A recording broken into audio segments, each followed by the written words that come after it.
This is the IELTS listening test. You will hear a number of different recordings, and you will have to answer questions on what you hear.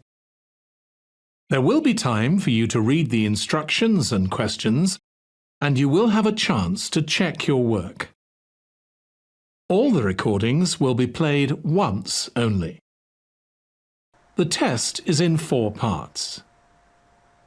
At the end of the test, you will be given 10 minutes to transfer your answers to the answer sheet. Now turn to Part 1.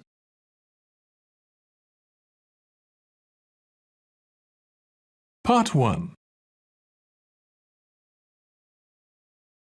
You will hear a woman calling an insurance company to report an accident. First, you have some time to look at questions 1 to 7.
Now we shall begin. You should answer the questions as you listen, because you will not hear the recording a second time. Listen carefully and answer questions 1 to 7. Rawlings Insurance. Good morning, can I help you? Oh, hello. I'm ringing to report an accident. A car accident? Yes. Just hold the line a moment, please. I'm putting you through to our motor insurance department. Hello? Hello? I understand you want to report an accident. Yes. My car's been damaged. Someone came out in front of me. Could I just check a few personal details before we go any further? Oh, yes, sorry. Your name, first of all. It's Elizabeth Rickard. Is that R-I-K-A-R-D? It's spelt with a C, not a K. Oh, okay. And your date of birth, please. It's the 8th of October, 1975. And lastly, I just need to check your address. Oh, actually, I moved house last month, so the street name's different. It's 60 Forest Road. I think you've got 22 Ash Avenue on your records. I have, so I'll just make a note of that. That's fine. And is that in the same town still, Callington? That's right. Right. Now, do you have your insurance policy in front of you? Yes, I do. Can you give me the policy number, please? It's at the top. Oh, yes. 50924? It's in a box. It should start with letters. Oh, CZ8809? That's the one. And now I want to ask you about the accident itself. Is that okay? Yes, that's fine. First of all, did it happen today? No, it happened yesterday evening, but by the time I got home it was late, so I didn't call. That's not a problem. So, let's see. Today's the 13th of September, so it happened on the 12th. Is that right? It is. Do you know approximately what time the accident occurred? Oh dear, I wasn't wearing a watch and I was a bit shocked. But I'd say it was between 8:15 and 8:45. That's okay. I'll just record that it happened at about 8:30. It doesn't matter exactly. And I don't suppose you've got any supporting evidence, have you? I mean witness statements, that kind of thing. I don't have witness statements, I'm afraid, but I've got a police report. They came and measured up and checked the marks on the road. but unfortunately nobody else was around at the time of the accident. Any hospital report? No. So I take it you don't have any medical problems then? Any injuries? Only minor ones. It was mainly the car that got damaged, luckily. Absolutely. But we do recommend that you have a check-up anyway, within 24 hours if possible. Yes, okay. I'll make an appointment today. Fine. And now, can you tell me what happened exactly? I'm going to make a few notes. Before you hear the rest of the conversation, you have some time to look at questions 8 to 10.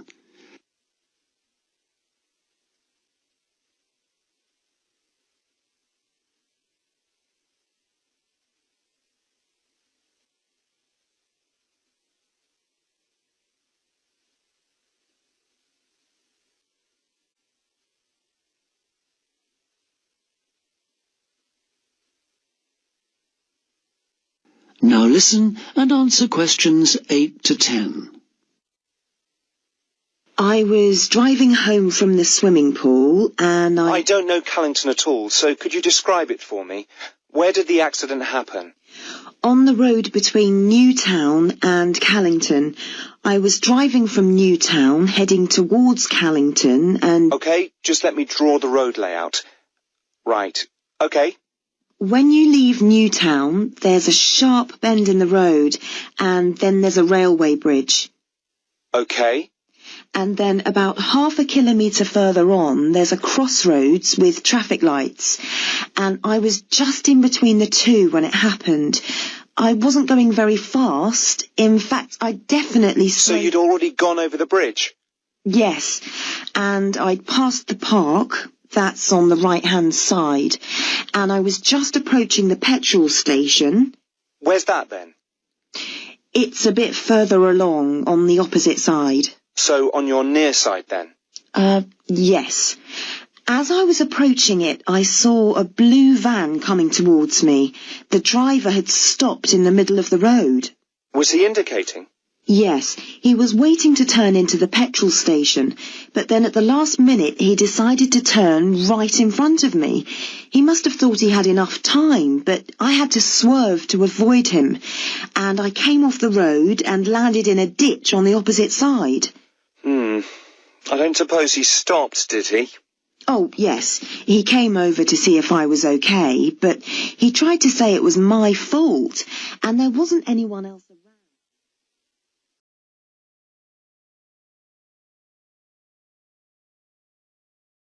That is the end of part 1. You now have 1 minute to check your answers to part 1.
Part 2. You will hear a woman talking on the radio about a project to conserve dormice in one area of the UK. First, you have some time to look at questions 11 to 14.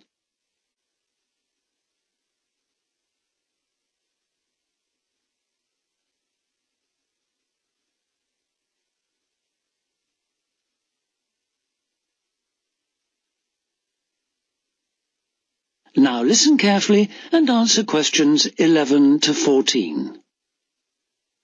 Good morning, and welcome to our weekly programme about countryside matters. With me today I have Jackie Lammerton. Jackie works for the nature organisation Action for Wildlife. and she's appealing for volunteers for a project she's organising. So if you think you might be willing to help, please listen carefully. Jackie. Thank you.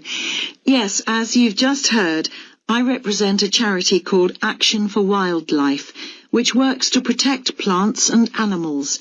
And I'm here today to talk about a project to save a type of mouse known as a dormouse. We can still find the dormouse in this area, but in the last few decades, the number of dormice has seriously declined, not just in this country but across the world. There are several reasons for this: loss of habitat, climate change, competition for food, and this area of the UK is now regarded as one of the last strongholds. So naturally, we want to help the creature to survive here as much as we can. The aim of the first stage of our project is simply to identify specific locations where dormice are still to be found and estimate the number we have here. So I'll just tell you a little bit about the creature in case you don't already know. The dormouse is a very attractive, very small mammal. It only weighs about the same as a couple of pound coins. It's bright golden in colour, and it has a thick furry tail and big black eyes. Now, you've probably all seen a picture of a dormouse, but you're very unlikely to have seen a real one because they're strictly nocturnal. Also, they hibernate from October to April, so it's not around at all for about half the year. So where is the dormouse to be found? Well, dormice need to be near a variety of trees and plants, so they can be sure of a continuous supply of food throughout the spring and summer. They feed on flowers, pollen, fruit, insects, ripe nuts, things that are available in turn as the summer progresses. Here in the UK, the dormouse is most likely to live in places like hedgerows or woods, or at the edges of farmland. So how do we find out exactly where dormice are? Well, as they're hard to spot, as I said, we have to use indirect methods. Instead of trying to see dormice themselves, we look for evidence of dormouse activity. Dormice eat hazelnuts, so we'll be looking for the shells that dormice have opened to get at the nut inside. A lot of wildlife species eat hazelnuts. It's not just dormice.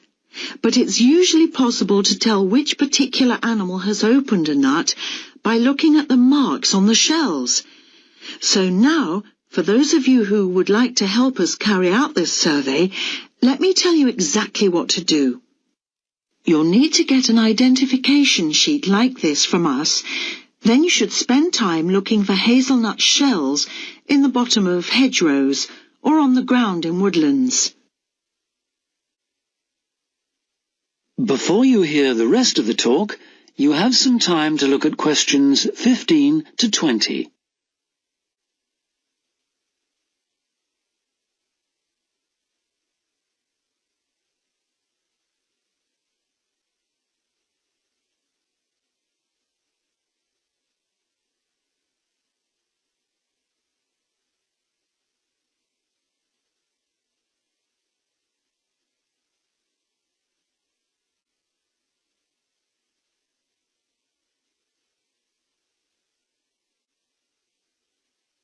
Now listen and answer questions 15 to 20. If you find one, use the identification sheet to try and establish what kind of creature has opened it. You'll see from the pictures on the sheet that different creatures do it in different ways. For example, you'll see that insects make a small hole in the shell, less than 2 millimeters across. Then there's another type of mouse called a wood mouse. Wood mice make a hole in the shell too, but they leave parallel tooth marks on the inner rim of the shell, as well as rough scratches on the surface. Thirdly, there are little mammals called voles. These creatures don't leave any marks on the surface, but they leave tooth marks on the inner rim of the hole. And these marks are neat and parallel, so they're fairly easy to identify. Then there are squirrels and birds. They both open the nuts, leaving half shells that have got jagged edges. And finally, we have our dormice. They make a hole in the shell that has a smooth inner edge, and the tooth marks it leaves are on the surface at an angle to the hole. And these are the ones we're looking for, of course. Firstly, if you do find any nuts which you think have been opened by dormice, you need to record their location as precisely as possible. You can use the grid references on a map, or you can sketch your own map. But if you do, be sure to include landmarks or road names. It's very important that we know exactly where the shells came from. Then put the nutshells in a small container. Any kind will do, a film box or a matchbox, anything that prevents them from being crushed in the post. And then finally, give them a label, just your name and contact details, and send them to Action for Wildlife. When we receive them, an expert will look at the shells to confirm your identification. The address to send them to is...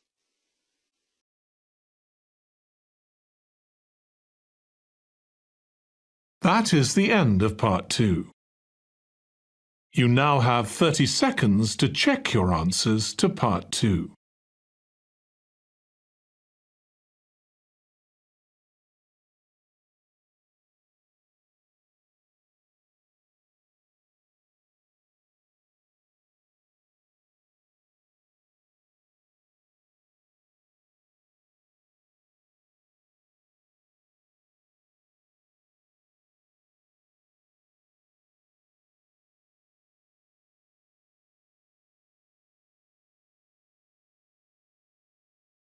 Part 3.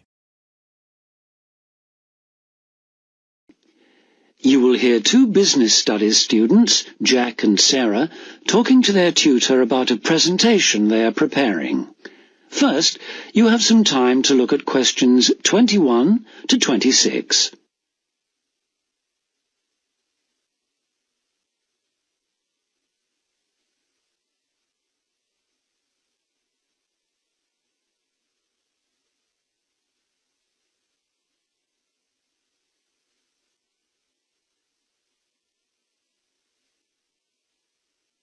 Now listen carefully and answer questions 21 to 26. Hello, you two. Have a seat. Okay. So you're going to tell me about the presentation you're preparing for next week's marketing seminar, right? That's right. We've drafted this plan for you to look at. Okay, thanks. Perhaps you could just talk me through it, could you? Sarah, do you want to begin? Yes. Well, we're going to compare the websites of two bicycle companies. Right, and they're called Hills Cycles and Wheels Unlimited. Yes. And first of all, we've compared the content of each site and the presentation. Then we've done an evaluation of each one. Okay. And did you find much difference between the two websites, Jack? Quite a bit, yes. Wheels Unlimited has a lot more pages for a start. Both companies show their catalogue. I mean, pictures of different models of bike with specifications. And prices? Yes, they're there too, although they list them in different ways. Hill Cycles have got them next to the pictures, and Wheels Unlimited show them on a separate page. But Wheels Unlimited advertises lots of other products connected with bikes, like helmets and clothing and tools. Yes, all kinds of things. And Hill Cycles? No, they only show the bikes themselves. Okay. Well, is there anything on the Hill Cycles website that Wheels Unlimited doesn't have? Not really. Yes, there is. It's got a little photo of the original shop and a paragraph about the history of the company. It's family-owned. Oh, yes, I forgot about that. Right. That's the content then. And you compared the functions of the two websites, did you? Yes. Hill Cycles doesn't have any facility for online ordering. You have to ring up to order something, That's the only way you can do it. Well, no, you can send off for a paper catalogue with an order form. Oh yes, I suppose so. But with Wills Unlimited, you can order online or in the conventional ways. That's right. Fine. OK. And what about the presentation? Did you find any particular differences there, or similarities? What about visuals? As I said, both the sites have got pictures, and they're both quite attractive, but Wills Unlimited hasn't got any moving graphics. Yes, Hills Cycles has got an animated cartoon at the top of the homepage. Right. Well, it looks as if you've got plenty to talk about. There are other things too, but those are the main things we noticed. OK, well, you'd better stick to the most obvious differences, because you've only got 10 minutes for the whole presentation, haven't you? And you said you're going to evaluate each site as well, didn't you? How are you going to do that? I mean, what criteria will you use? Before you hear the rest of the talk, you have some time to look at questions 27 to 30.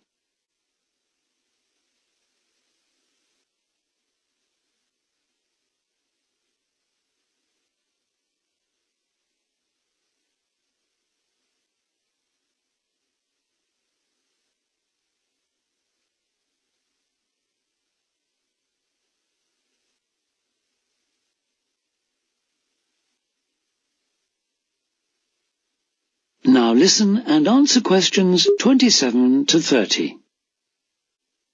We thought we'd use 3 criteria: how attractive each website is, how user-friendly it is, and how closely it targets its potential customers. Do you think that's okay? Sounds fine, but I'd look at the criteria in a different order if I were you. Because really you've got to look at attractiveness and user-friendliness in relation to the people the website is aiming at.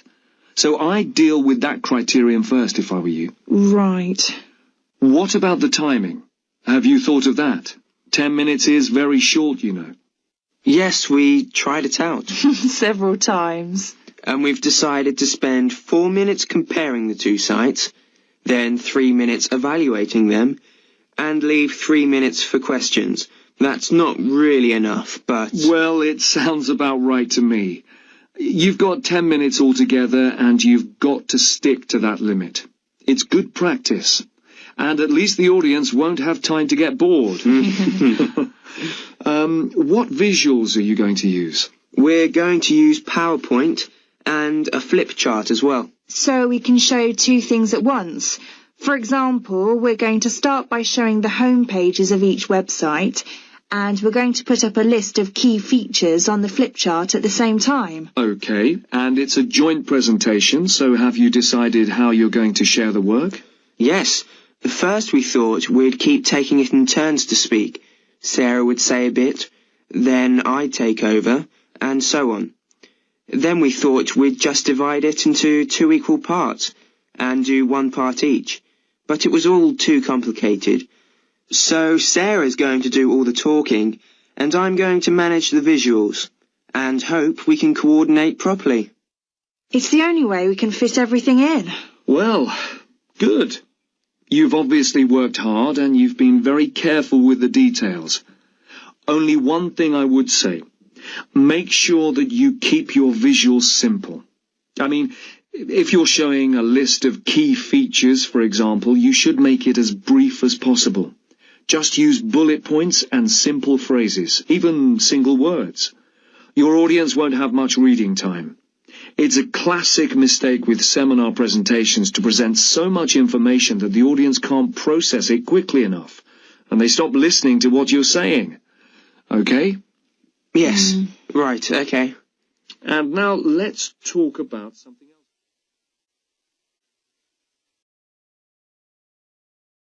That is the end of part 3. You now have 30 seconds to check your answers to part 3.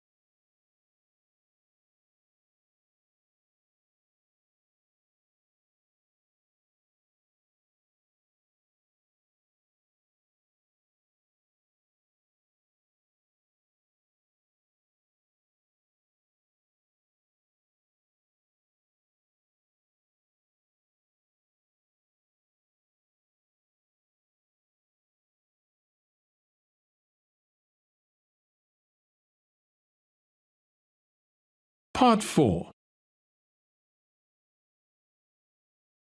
You will hear a lecturer talking about the way in which elephants communicate.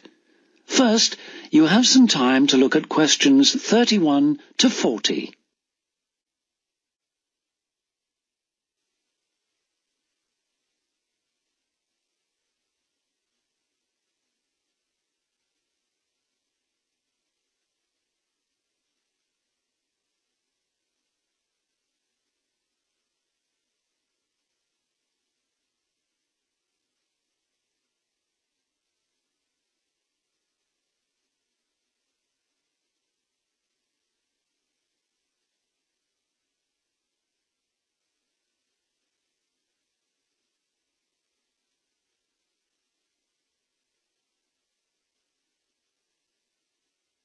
Now listen carefully and answer questions 31 to 40.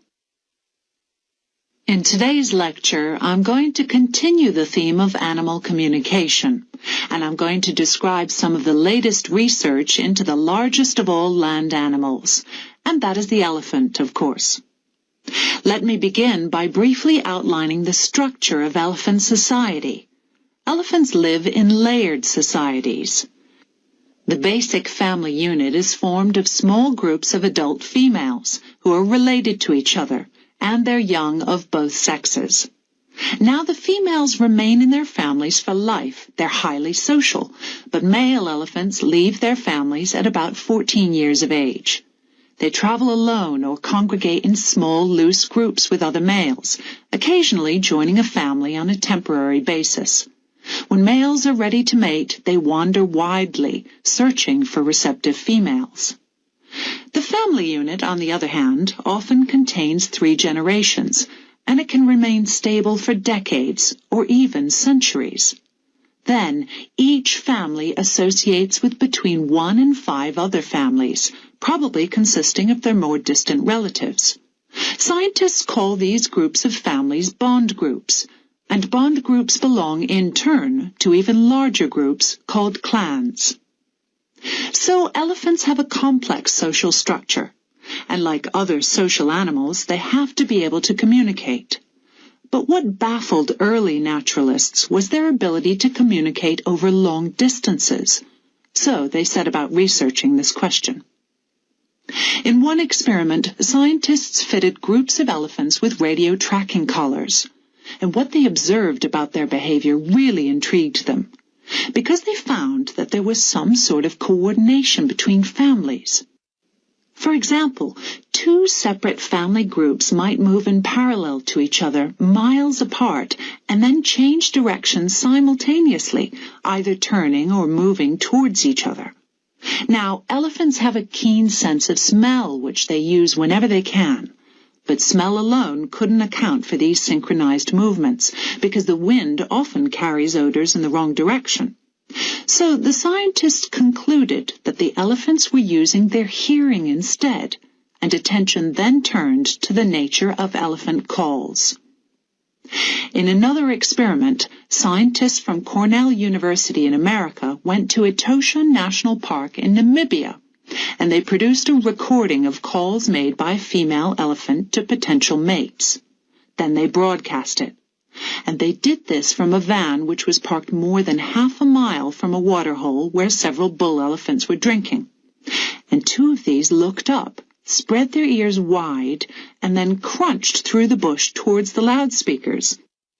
As you can imagine, the scientists may have been alarmed at this point, but the elephants marched straight on past them in their van in search of a female elephant. But the striking aspect of this experiment was that when they replayed their recording, neither the 2 scientists nor the rest of their team, who were filming from a nearby tower, could hear it. And that's because the sounds that they had replayed were below the lower threshold of human hearing. In scientific terminology, the sounds are infrasonic. Elephants can make these extremely low-pitched sounds because although they have a larynx or voice box that is similar to those of all other mammals, it's much larger. But what do the sounds mean? Scientists from Pittsburgh Zoo in the USA have classified certain infrasonic calls based on when these occur and how other elephants react to them. They found, for example, that when individual family members reunite after separation, they greet each other very enthusiastically, and the excitement increases with the length of time that they've been separated. They trumpet and scream and touch each other. They also use a greeting rumble. This starts at a low 18 hertz. Hertz is a measurement of sound pitch. Crests at 25 hertz, which is a level just high enough to be audible to humans, and then falls back to 18 hertz again. In another example, an elephant attempting to locate its family uses the contact call. This call has a relatively quiet, low tone with a strong overtone which is clearly audible to humans. Immediately after contact calling, the elephant will lift and spread its ears and rotate its head as if listening for the response. The contact answer is louder and more abrupt than the greeting call, and it trails off at the end. Contact calls and answers can last for hours until the elephant successfully rejoins her family. A third type of call seems to represent a summons to move on. At the end of a meal, one member of a family moves to the edge of the group, typically lifts one leg and flaps her ears. At the same time, she emits a "let's go" rumble, which arouses the family and they start to move on. Finally, mating activity is associated with yet another group of calls. So, our understanding of elephant communication has increased considerably in recent years. However, even with the use of radio tracking collars, it's technically difficult to document the functions of long-range communication. So although scientists are aware that elephants may know the whereabouts and possibly the activities of other elephants that are several miles away, there may be a lot of subtle long-range interactions which are still not evident. That is the end of Part 4. You now have 1 minute to check your answers to Part 4. That is the end of the listening test. In the IELTS test, you would now have 10 minutes to transfer your answers to the answer sheet.